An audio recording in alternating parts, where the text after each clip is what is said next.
Når et varelager skal telles, er det viktig å gjøre det riktig. Den grunnleggende hensikten med å telle et lager er å korrigere feil. Så hvis man ikke gjør tellingen riktig, så er det ikke bare unødvendig, men man kan faktisk ende opp med større feil enn man hadde fra før. Hei, jeg heter Sven Tore Iversen og skal ta dere gjennom denne 15-20 minutter lange videoen. Vi skal se hvordan BX Software har løst lagertelling, og hvor enkelt det er å komme i gang. BX Software er et norsk selskap som har spesialisert seg på å hjelpe bedrifter med å jobbe smartere, spare penger og få kontroll på lager og logistikk. Vi tilbyr løsninger med programvare og rådgivning for eksempel Visma Global, Business, .net, SAP Business One, Unimicro og mange flere. For å fjerne feilkilder og spare tid, baserer vi oss på smart bruk av håndterminaler og strekkoder. I kulissene har vi en sentral motor som kobler sammen økonomisystemet, håndterminalene, skrivere og eventuelt andre tjenester, sånn som consigner. Nå skal vi se konkret på lagertelling. Vi skal se hvordan tellingen kan gjøres på en håndterminal eller mobiltelefon. Så skal vi se hvordan vi får oversikt over hva som er telt, om det er avvik, og hvordan resultatet sendes inn til økonomisystemet. Til slutt skal vi se på hvordan man enkelt kan komme i gang, selv om det mangler strekkode på varene. Lagertelling er inkludert i alle BX Logistics-produktene, BX Logistics Pro, Lite og vårt dedikerte produkt BX Logistics Stock Count. Det er flere måter å telle lageret på, men vi anbefaler vegg-til-vegg blindtelling. Vegg-til-vegg betyr at hele lageret telles. Man begynner i den ene enden og fortsetter til man når veggen på motsatt side. Det er den mest effektive måten å telle på. Blindtelling betyr at den som teller ikke vet hva som er forventet å finne. Statistisk sett gir det et bedre resultat, fordi den som teller da noterer seg det de mener er faktisk riktig, i stedet for å bli usikker på egen telling og tilpasse svaret til det systemet tror er riktig. La oss se på hvordan selve tellingen gjøres på en håndterminal. Her ser vi en Honeywell EDA 60K, en typisk lagerterminal med god skjerm, tastatur og egen strekkodeskanner. Dette er hovedmenyen til BX Logistics Pro, slik den ser ut på moderne håndterminaler og eventuelt mobiltelefoner. Vi går inn på menyvalg 1, telling. Før man begynner å telle, er det lurt å laste ned vareregisteret til håndterminalen. Da vet håndterminalen umiddelbart hvilken vare som skannes, uten behov for trådløst nett rundt omkring på lageret. Nå er vi klare til å begynne tellingen. Det beste er å kunne skanne selve varen, om den er merket med strekkode. Det nest beste er å skanne en hyllekantetikett. Om hverken hyllene eller varene har strekkoder, så kan man søke opp varen, i tillegg til at vi har et smart telleark med strekkoder. La oss skanne varene først, så skal vi se på alternativene etterpå. Den første varen vi finner er vann. Vi skanner strekkoden, og terminalen viser at det er nettopp vann vi har funnet. Den viser produktnummeret, produktnavnet, enheten og lokasjonen systemet forventer å finne varen på. I tillegg vet terminalen at vi har skannet 1 stykk, derfor setter den antall til 1. Nå kan vi velge å skanne samme vare på nytt. Da telles antallet opp til 2. Når det kun er 3-4 enheter som skal telles, er det fort gjort å skanne varen flere ganger. Det er ganske raskt, og gir en ekstra bekreftelse på at alle produktene er helt like. Er det mange enheter, er det bedre å skrive i antallet. Merk at fokus automatisk er flyttet til antallfeltet, og da er det enkelt å skrive inn for eksempel 8. Vi bekrefter med enter. For å skrive inn antallet kan man enten bruke håndterminaler med fysisk tastatur, Eller så kan man bruke skjermtastatur, som på en vanlig mobiltelefon. Arbeidsprosessen på håndterminal er veldig ofte scan, antall, enter, scan, antall, enter, og så videre.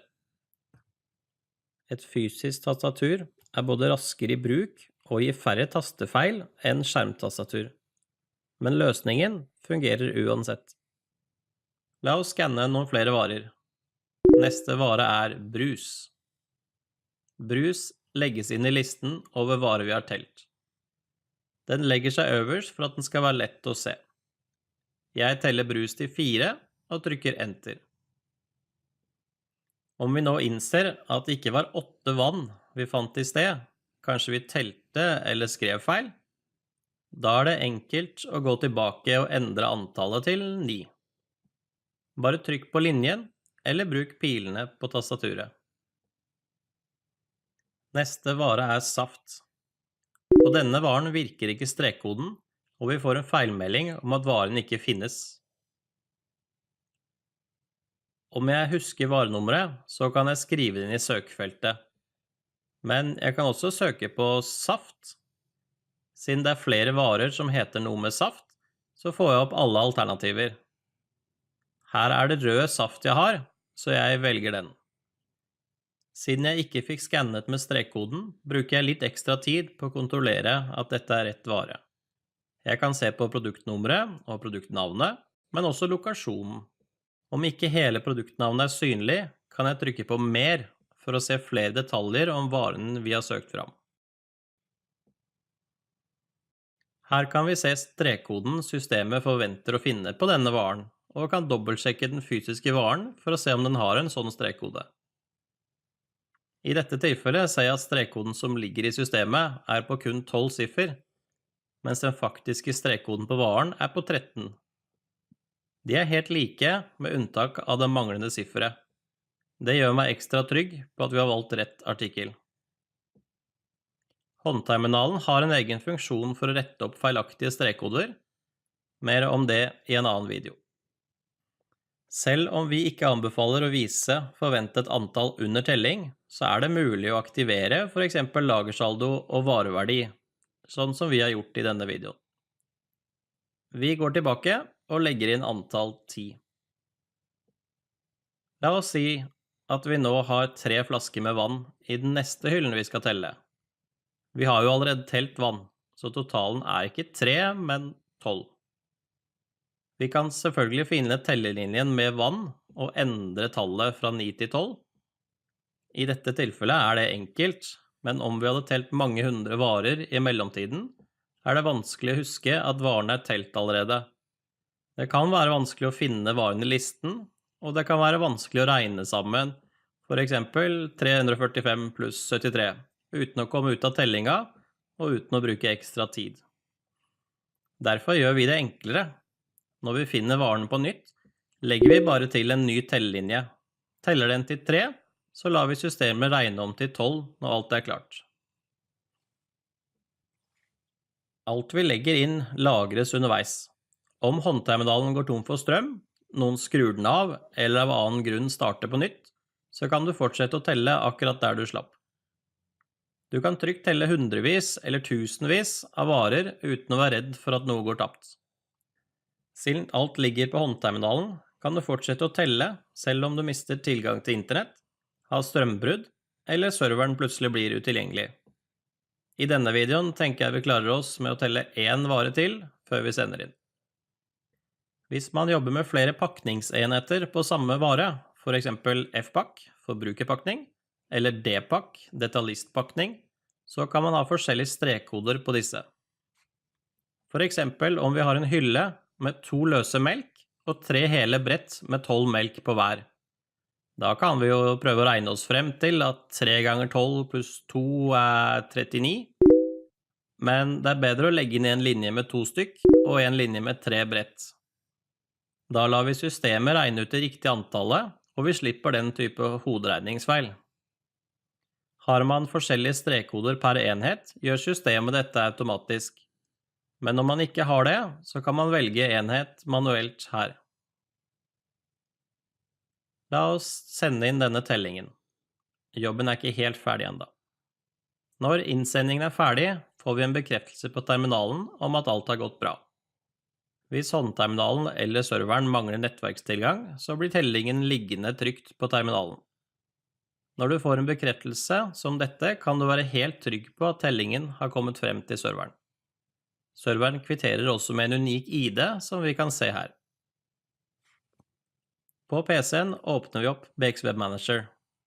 Der er det en egen modul for lagertelling. Når vi trykker på denne, kan vi se alle aktive tellinger. Her ser vi tellingen vi nettopp har sendt inn. Vi kan se navnet på terminalen som har sendt den inn, og vi kan se den unike ID-en som håndterminalen fikk etter innsending.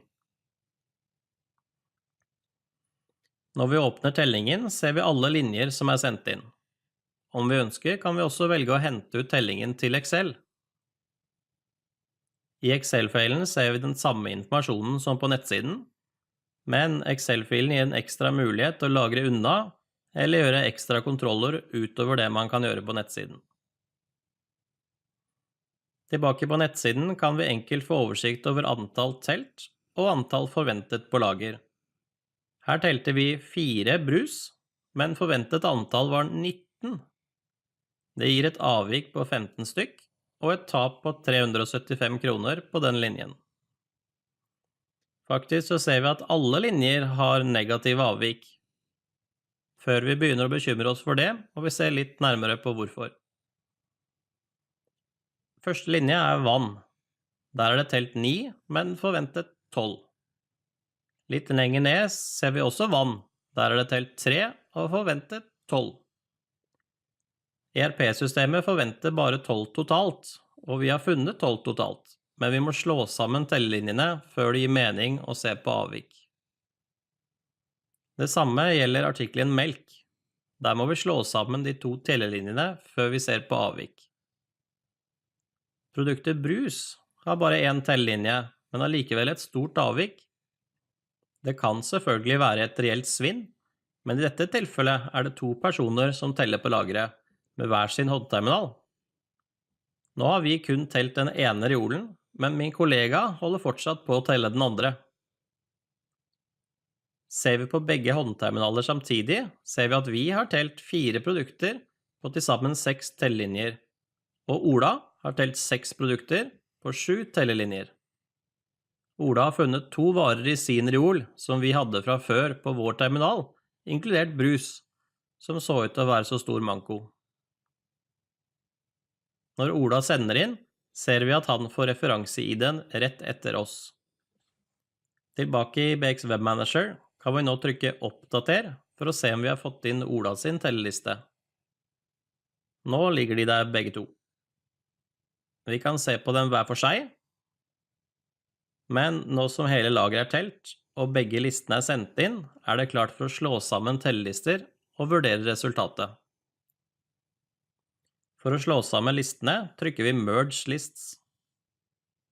Har vi telt med mange terminaler, kan vi velge å slå sammen kun noen av disse, men som regel så ønsker man å slå sammen alle.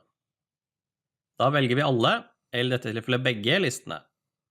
Vi kan også velge å gi listen et navn, men det er ikke egentlig nødvendig. Så bekrefter vi med Merge, og ser at vi kun har 1 telleliste liggende. Når vi åpner den, kan vi se navnet vi valgte, og vi kan se at Source nå er blitt endret til Merged. Ser vi på tellelinjene, så er det kun 1 av hver artikkel, og vi kan se at for eksempel vann er telt til 12, og nå ligger uten avvik. Rød saft mangler 1, vi telte 10, Ola fant 4, men forventet saldo er 15. I tillegg er det avvik på et par av varene som kun lå i Ola sin reol. For å vurdere eventuell kontrolltelling kan vi sortere på avvik, enten i antall eller i verdi. Da kan vi raskt vurdere om vi skal sende inn telleresultatet til økonomisystemet nå, eller om det bør gjøres noen ekstra kontroller før innsending. Dersom vi gjør en ekstra telling og oppdager at telt saldo er feil, så kan vi rette dette direkte i BX Web Manager. Dobbeltklikk på antallet, skriv inn nytt antall og trykk Update eller Enter. Vi kan også velge å slette linjer man ikke ønsker å sende inn til økonomisystemet. Når vi er klare til å sende til økonomisystemet, så trykker vi Send to ERP. Her får vi opp et vindu som ser veldig likt ut som Merge-vinduet vi så i sted. Hvis vi ikke ønsker å kontrollere tellingen i BX Web Manager, så er prosessen vi gjorde i Merge-vinduet strengt tatt ikke nødvendig. Vi kunne valgt begge de opprinnelige listene her, så hadde de blitt automatisk slått sammen ved innsending. I denne videoen sender vi inn til Visma Global, men prosessen er nøyaktig den samme for andre økonomisystemer. Her ser vi referansen som Visma Global gir oss når tellingen er ferdig innlest. Nå kan vi åpne Visma Global og finne tellingen her. Tellingen er ikke ferdig bokført, men ligger inne som en ferdig utfylt telleliste, klar til bokføring. Så enkelt kan det gjøres med lagertelling fra BX Software.